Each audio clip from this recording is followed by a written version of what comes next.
You implied है, छुपा हुआ है सब्जेक्ट। बोस्ट क्या है? वर्ब है, डींगे मारना। और फिर आ रहा है टू मच, वो मच को अंडरलाइन कर रहे हैं, है ना? तो तुम क्यों कहाँ अटक गई? Adjective, adjective. तुम यहाँ तुक्के मत मारो। क्या कर रहा है मच यहाँ? किसके बारे में बता रहा है? ज्यादा डींगे मत मार, यही कहते हैं। किसके बारे में? यू के बारे में बता रहा होता है। यू मच बोल रहा है क्या? यू मच बोल रहा होता तो मच एडजेक्टिव हो जाता। यू मच थोड़ी बोल रहा है, यू मच तो बनता ही नहीं है। बोस्ट, ज्यादा मार मत, हाँक मत, तो वो वर्ब के बारे में बता रहा है और इसलिए मच या एडवर्ब हो गया। टू मच के बारे में बता रहा है, मच तो पहले एडवर्ब है, टू भी एक एडवर्ब हो गया। समझ में? It is hard to understand. It is hard to understand. Hard क्या है? इज, रूल लिखो, is am are was were के तुरंत बाद, इज एम आर के तुरंत बाद यदि कोई क्वालिटी आए, is am are was were के तुरंत बाद यदि कोई क्वालिटी आए तो वो एडजेक्टिव होता है। तो इट इज हार्ड में हार्ड एडजेक्टिव है, इट इज हार्ड में हार्ड एडजेक्टिव है। क्लियर? इसमें टू अंडरस्टैंड बोला है, अंडरस्टैंड का मतलब हो गया समझना, वो तो हो गया वर्ब। हाँ, टू इन्फिनिटिव है। तो ये वर्ब हो गया, तो ये इस तरीके से नहीं हो रहा कि वो वर्ब की विशेषता बता रहा है कि समझना हार्ड है। ये जो है ना, it is hard to understand, hard के बारे में बता रहा है। हार्ड टू अंडरस्टैंड मतलब वो उस क्रिया के बारे में बता रहा है। It is hard, how hard? Understand करना हार्ड है। टू अंडरस्टैंड टू इन्फिनिटिव है। टू देखो, टू आपका प्रेपोजिशन भी हो सकता है। सपोज आप सेंटेंस लिखो, I am going to Delhi, I am going to Delhi, I am going to Delhi, I am going to Delhi. अब टू दिल्ली में टू प्रेपोजिशन है, दिल्ली नाउन है, prepositional phrase है to Delhi. I am going where? To Delhi. Prepositional phrase है जो adverb का काम कर रहा है।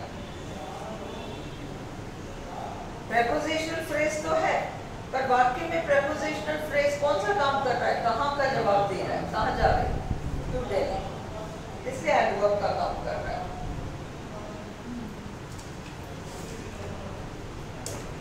To Delhi. समझ में आई? अब अगले लाइन में लिखो, टू के बाद नाउन भी आ सकता है, टू के बाद नाउन भी आ सकता है,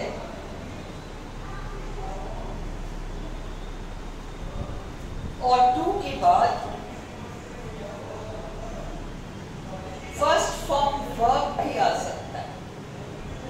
फर्स्ट फॉर्म वर्ब भी आ सकता है।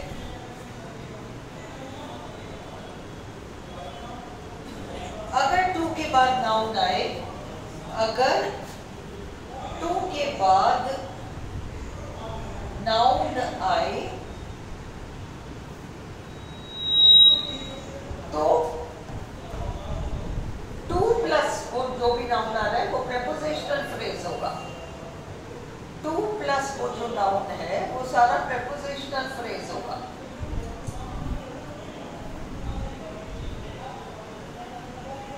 क्लियर हुआ? प्रेपोजिशनल फ्रेज होगा जिसमें टू तो प्रेपोजिशन हो जाएगा, जिसमें टू तो प्रेपोजिशन हो जाएगा और दिल्ली प्रेपोजिशनल ऑब्जेक्ट हो जाएगा। दिल्ली प्रेपोजिशनल ऑब्जेक्ट हो जाएगा।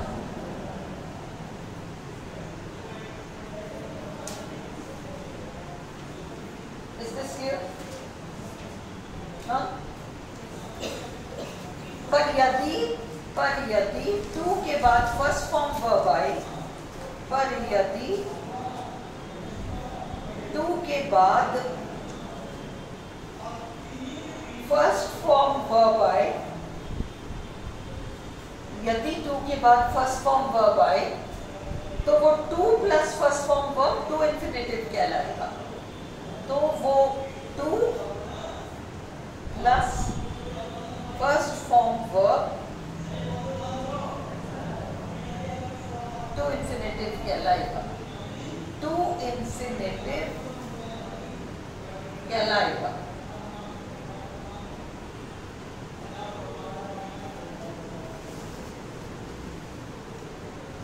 टू इंफिनिटिव कहलाएगा। Is this clear? अब ये टू अंडरस्टैंड में, अंडरस्टैंड तो वर्ब है, अंडरस्टैंड नाउन थोड़ी है, समझने की क्रिया अंडरस्टैंड। तो टू अंडरस्टैंड क्या है? टू इंफिनिटिव है, टू इंफिनिटिव है, टू अंडरस्टैंड। सबसे तक क्लियर हो रहा है? टू अंडरस्टैंड टू इंफिनिटिव है। शिफ्ट क्लियर है? कहाँ डाउट है बताओ?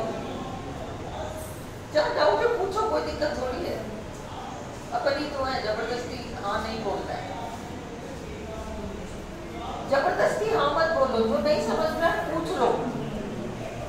वहां जाके अपन एक दो नंबर 4 नंबर से रह जाए, जिससे अच्छा है यहाँ 10 बार पूछ लो।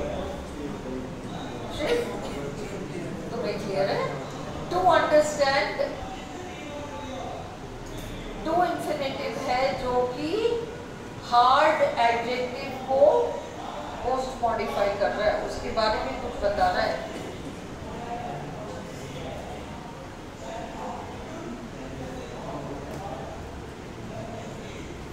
अगर उन्होंने हार्ड टू अंडरस्टैंड को दे दिया आपको पूरा अंडरलाइन करके, it is hard to understand में हार्ड टू अंडरस्टैंड को उन्होंने वो कर दिया, अंडरलाइन कर दिया, तो आपको पता होना चाहिए कि ये एडजेक्टिव फ्रेज है, हार्ड एडजेक्टिव है, और टू अंडरस्टैंड तो हार्ड के बारे में बता रहा है कि क्या है हार्ड, समझना हार्ड है।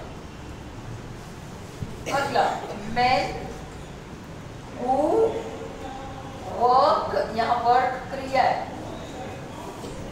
मेहनत करना, हार्ड। अब यहाँ हार्ड क्या हो गया? Man who work hard.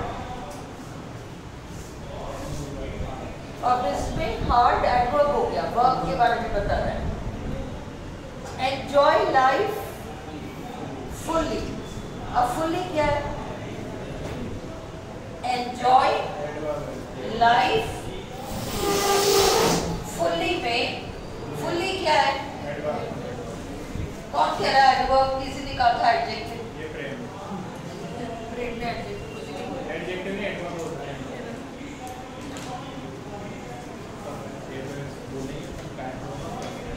किसी को डाउट है कि वो एडजेक्टिव है? सारे डाउट्स यहाँ पूछ लो भाई। किसी को डाउट है क्या कि ये एडवर्ब है, एडजेक्टिव है?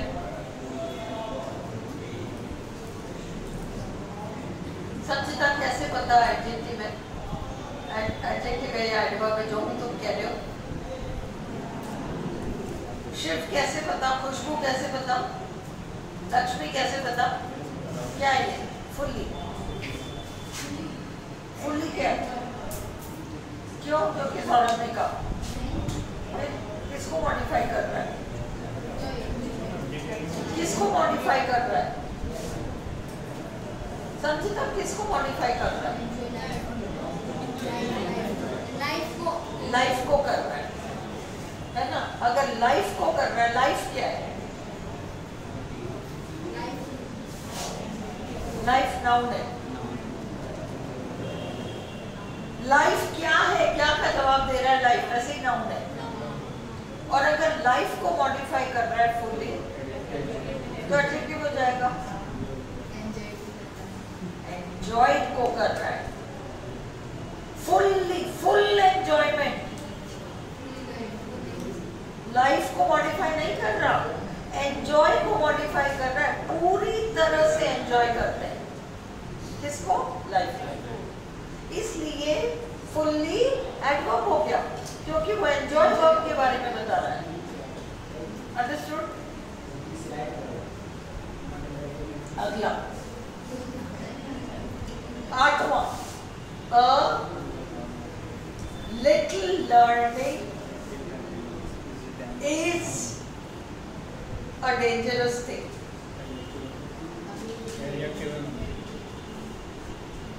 किसको अंडरलाइन किया है? अच्छा, अब जैसे अपन ने इसको किया था ना, वेरी टेस्टी मील, अपन ने वेरी टेस्टी मील को किया, वैसे तुम लिटिल लर्निंग को करो और डेंजरस थिंग को करो। स्पोका करो, इसका क्या बनेगा?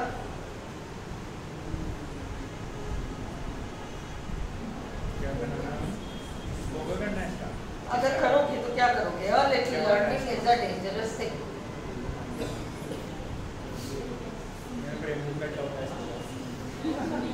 क्या हो रहा है? A little learning is a dangerous thing। जब तुम्हें स्पोका करना है सबसे पहले क्रिया को पकड़ो। क्रिया है is, उससे पहले जो आ रहा है a little learning is। क्या है dangerous thing? A little learning पूरा क्या का जवाब दे रहा है? क्या है dangerous thing? A little learning पूरा ही सब्जेक्ट है। A little learning is आपका वर्ब है। A dangerous thing, a little learning क्या है? A little learning क्या है? A dangerous। क्या का जवाब कौन देता है? नाउन। इसलिए a dangerous thing पूरा क्या है? नाउन फ्रेज है। इस सेंटेंस में is am was वर्ब के बाद चाहे एडजेक्टिव आए चाहे नाउन आए, हम उसे क्या कहते हैं? is am was वर्ब के बाद अगर कोई नाउन आए या अगर कोई एडजेक्टिव आए तो हम उसे कॉम्प्लीमेंट कहते हैं। स्पोका में कॉम्प्लीमेंट कहते हैं। A little learning is am was verb का is और फिर आ रहा है a dangerous thing, वो पूरा ही कॉम्प्लीमेंट हो गया। वो एक नाउन फ्रेज है क्योंकि क्या का जवाब दे रहा है और वो कॉम्प्लीमेंट बनकर आया इसमें। अब हम आते हैं a little learning पर। अब हम आते हैं a little learning पर। उन्होंने little को अंडरलाइन किया है तो आप क्या कहोगे? little क्या है? हाँ, लिटिल एडजेक्टिव है। किसको मॉडिफाई कर रहा है? लर्निंग को कर रहा है। ज्ञान। जब भी रूल लिखो, जब भी is am was were, is am was were के बिना is am was were के बिना कोई भी ing वर्ब आए, कोई भी ing वर्ब आए तो वह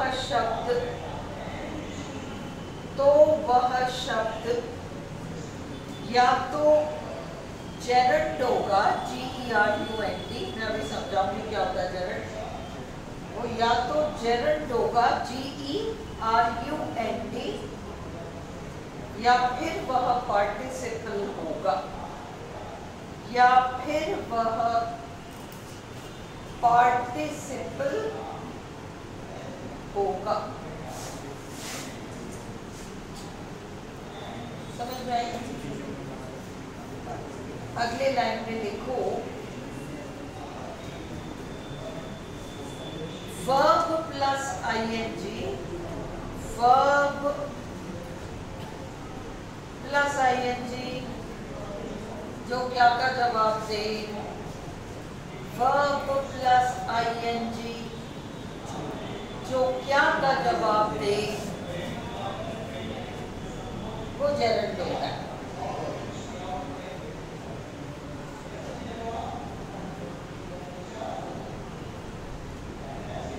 ठीक है, जैसे अ लिटिल लर्निंग, क्या है डेंजरस थिंग?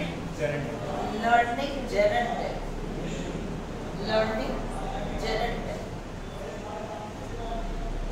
शिफ्ट क्लियर है या नहीं है? इज ए मार वॉज वर्ड के बिना ING वर्ब आ रहा है और क्या का जवाब दे रहा है। क्या है डेंजरस थिंग? लर्निंग तो आ ही रहा है ना, अ लिटिल लर्निंग, बिना इज ए मार वॉज वर्ड के लर्निंग आ रहा है ना। Swimming is a good exercise. Copy में लिखो, swimming is a good exercise. Swimming is a good exercise. क्या है good exercise? Swimming. Swimming. is a man was verb के बगैर ING आ रहा है। She likes dancing. She likes dancing.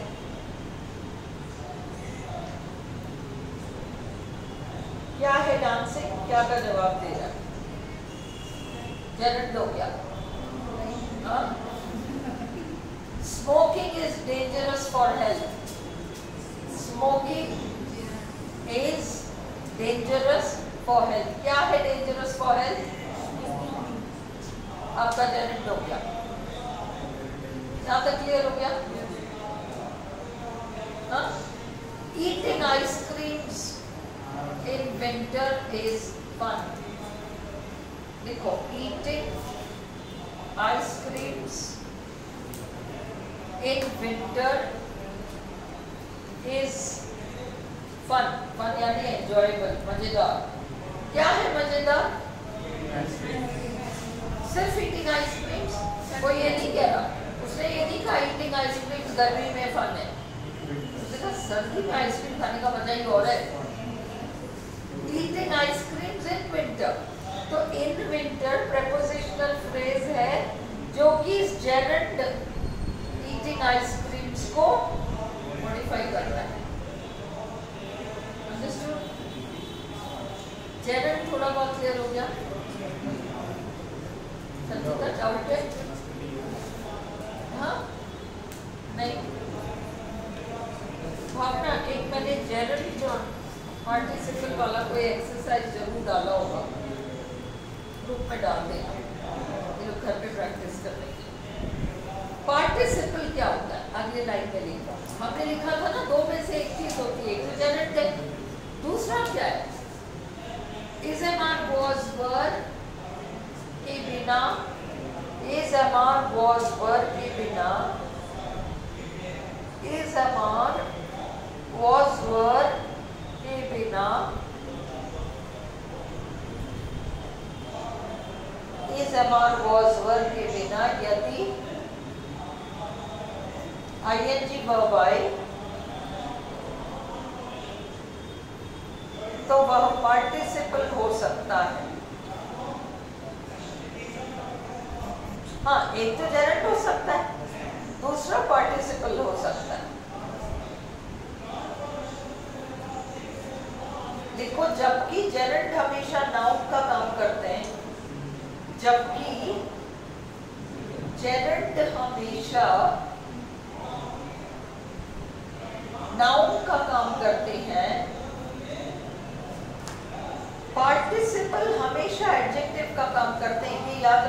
Theory के लिए पार्टिसिपल PARTICIPLE। अर्जुन अभी भी लाउड है? Participle PARTICIPLE। पार्टिसिपल हमेशा एडजेक्टिव का काम करते हैं। जब हम सेंटेंस बनाते हैं और ये जो ING वाला होता है, ING जो पार्टिसिपल होता है, ये कुछ करते हुए का जवाब देता है, कुछ करते हुए। जैसे हम सेंटेंस बनाए, She got into a running bus। चलती हुई बस, कुछ करती हुई बस, चलती हुई बस में वो घुस गई। तो इसमें रनिंग जेरेंट नहीं है। क्या बस? ये थोड़ी है प्रश्न। कैसा बस? चलता हुआ बस। इसलिए रनिंग बस की विशेषता बता रहा है और रनिंग आपका पार्टिसिपल है। मतलब हाँ, she got into a running bus। एक और सेंटेंस देखो, he picked up the sleeping child। He picked up the sleeping child। सोते हुए बच्चे को उठाया। He picked up the sleeping child।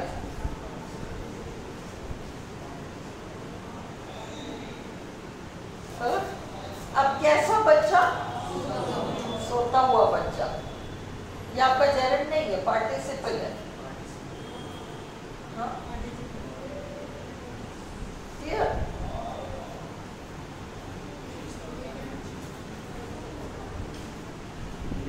They comforted the weeping women। They comforted COMFORTED। They comforted the weeping women। WEEPING। weeping women। कैसी women? रोती हुई women। weeping आपका participle हो गया। ये समझ में आ गया? हाँ? मतलब या तो ये जेरेंट बन के आएगा तो फिर क्या आपका जवाब देगा? नाउन बनेगा। हाँ, फिर तो वो नाउन का काम कर रहा है। अभी हमने किया ना आइसक्रीम वाइसक्रीम वाला। या फिर ये पार्टिसिपल बनकर आएगा और एडजेक्टिव का काम करेगा। पार्टिसिपल हमेशा एडजेक्टिव का काम करता है। तो इसके पीछे भी नाउन रहेगा। हाँ हाँ, इसके पीछे भी नाउन रहेगा। सुनो, अब एक चीज और लिखो, पहले सुनो फिर लिखो। पार्टिसिपल्स दो तरह के होते हैं। एक तो ING वाला आई गया, वीपिंग चिल्ड्रन, रनिंग बस, बार्किंग डॉग्स, ये सब है ना। तो इसमें पार्टिसिपल तो आ ही गया। दूसरा, वर्ब का जो थर्ड फॉर्म होता है ना, वर्ब का थर्ड फॉर्म, वो भी पार्टिसिपल बनकर आ जाता है। सुनो, द ब्रोकन जग। टूटा हुआ जग। Break, broke, broken. अब वो ब्रोकन जो थर्ड फॉर्म वर्ब है वो जग से पहले लगा दो तो एडजेक्टिव बन गया। टूटा हुआ जग, ब्रोकन जग, है ना। तो धुले हुए कपड़े, टूटा हुआ जग, धुले हुए कपड़े, वॉश्ड क्लोथ्स। चोरी गए जेवर, स्टोलन jewels। हाँ, lose, lost, lost, lose, lost, lost।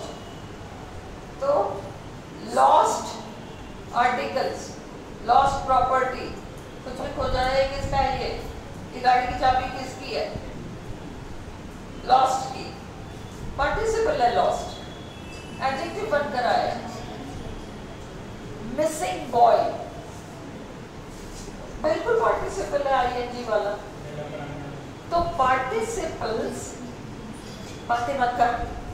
Participles adjective का काम करती हैं और पार्टिसिपल्स दो तरह से आते हैं, या तो वो आईएनजी फॉर्म में आ जाएंगे तो भी वो एडजेक्टिव का ही काम करेंगे, या फिर वो वर्ब का थर्ड फॉर्म बनकर आएंगे तो भी वो एडजेक्टिव का काम करेंगे।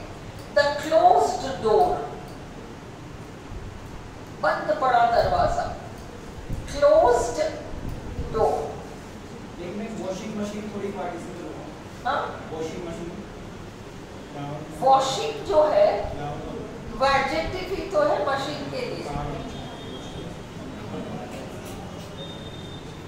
धोने वाला,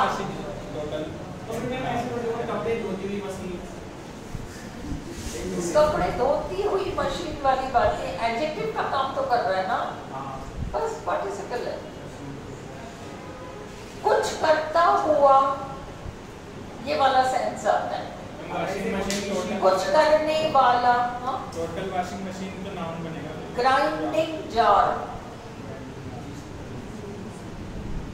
कुछ करता हुआ जार थोड़ी, कुछ करने वाला जार है तो adjective. Grinding jar,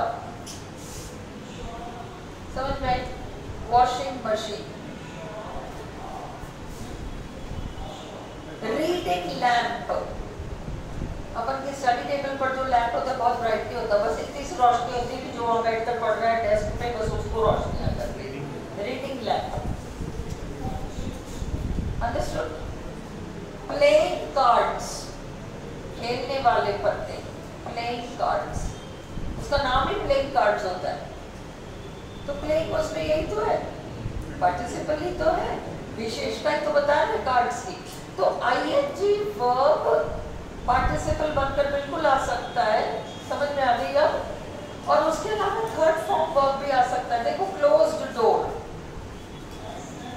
closed, closed, closed, third form closed, door से पहले लगा तो ब्रोकन जग की तरह क्लोज्ड डोर, ओपन विंडो, है ना? चलो अगला, जेरेंट आईएनजी वर्ब जो क्या का जवाब दे। भावना भी एक्सरसाइज डाल देंगे। निकला है या तुम्हें ढूंढना पड़ेगा? बेचारी उसको बहुत सारा काम होता है, ये बहुत गलत बात है। कोई बात नहीं, लेकिन कर लेंगे। नहीं, कोई बात नहीं, काय को कर लेंगे। ऐसा है जैसे एक वो रेड एंड व्हाइट कलर का एक अपना ग्रुप है ना, जो तेजसिंह वाला ग्रुप है, जिसमें कोई पोस्ट नहीं डालता, रेड एंड व्हाइट सिगरेट के अलावा भी बहुत सारी चीजें। मेरी बात सुनो, उस वाले वो सेकंड ग्रेड ग्रुप में जो रेड एंड व्हाइट जिसका वो डीपी है, उसमें कोई भी पोस्ट कुछ करता ही नहीं है, इसलिए उसमें ढूंढा-ढांडी नहीं करना पड़ेगा, वहाँ मिल जाएगा। जिसको मिल जाए, तुम में से जो उस ग्रुप में हो, जो भी तुम में से उस ग्रुप में हो, वो तुम अपने स्टडी टॉक वाले ग्रुप में डालना प्लीज। उसमें मत डालना, येलो वाले में डालोगे ना अपना ये सर्वश्रेष्ठ वाला ग्रुप, तो उसमें ये संचिता वगैरह नहीं है, तो इनको नहीं मिल पाएगा। स्टडी टॉक में भी डाल देना। हाँ? तुमने वो ग्रुप ज्वाइन कर रखा है तेजसिंह वाला, स्टडी वाला ही कर रखा है, तो हाँ रेड वाले में है तो बस उसमें मिल जाएगा। चलो, डेंजरस थिंग क्या है? डेंजरस थिंग क्या है? A little learning is a dangerous thing. पूरा डेंजरस थिंग क्या है? पूरा ही डेंजरस थिंग क्या है? नाउन फ्रेज है ना? अब इसमें थिंग नाउन है, डेंजरस उसकी विशेषता बताने वाला एडजेक्टिव है। हाँ, वेरी गुड, क्लियर? यहाँ तक क्लियर है? 8 सेंटेंसेस क्लियर हो गए। He is little known here। अब इसमें known क्या है?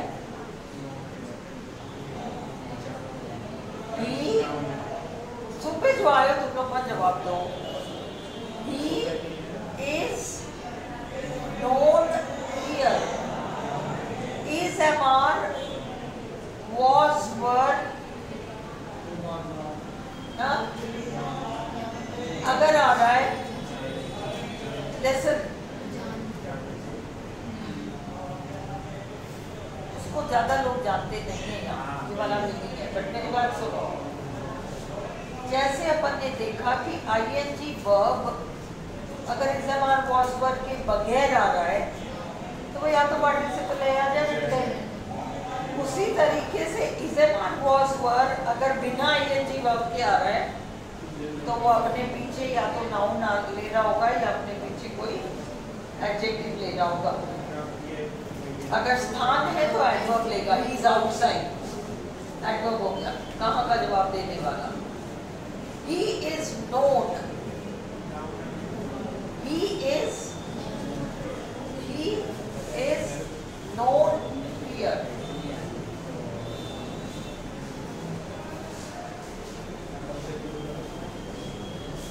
ये दिस नहीं है, ही इज नोन क्या है? नोन क्या है? नो, ध्यान दो, नो, अरे वो हिंदी में मीनिंग कुछ भी, no, new, known, third form verb है, अंडरस्टूड? थर्ड फॉर्म वर्ब आ रहा है, पार्टिसिपल है, एडजेक्टिव है, एडजेक्टिव है। He is known, वह जाना माना है। Little known, बहुत कम जाना हुआ है।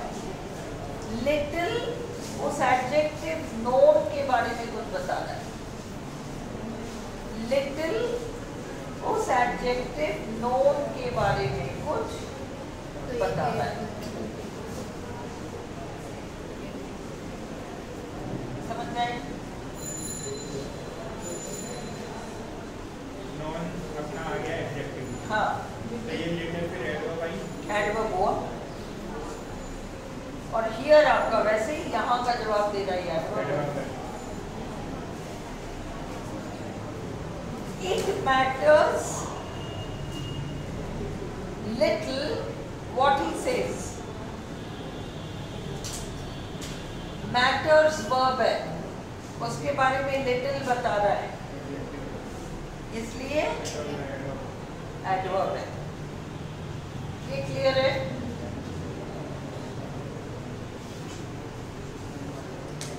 Still waters run deep. Waters के बारे में still बता रहा है तो एडजेक्टिव है। Run verb है, उसके बारे में deep बता रहा है तो एडवर्ब है। He still lives in that house. Lives के बारे में still, lives verb है, still आपका एडवर्ब हो गया। In that house, demonstrative adjective, demonstrative determiner, दोनों नाम है इसके। हाउस नाउन है, उसके बारे में दिस दैट दीस दोस आया तो डेमोन्स्ट्रेटिव एडजेक्टिव हो जाएगा ना, दैट हाउस। क्लियर? आज यहाँ 12 पे रोक लो, हम कल शाम को और करेंगे। थोड़ा इसको रिवाइज करो, भागो मत, यहीं रुक जाओ, आगे मत करो। ये 12 अच्छे से कल देख के आना कि कितना मैंने लिखा है, क्या क्या समझ में आया।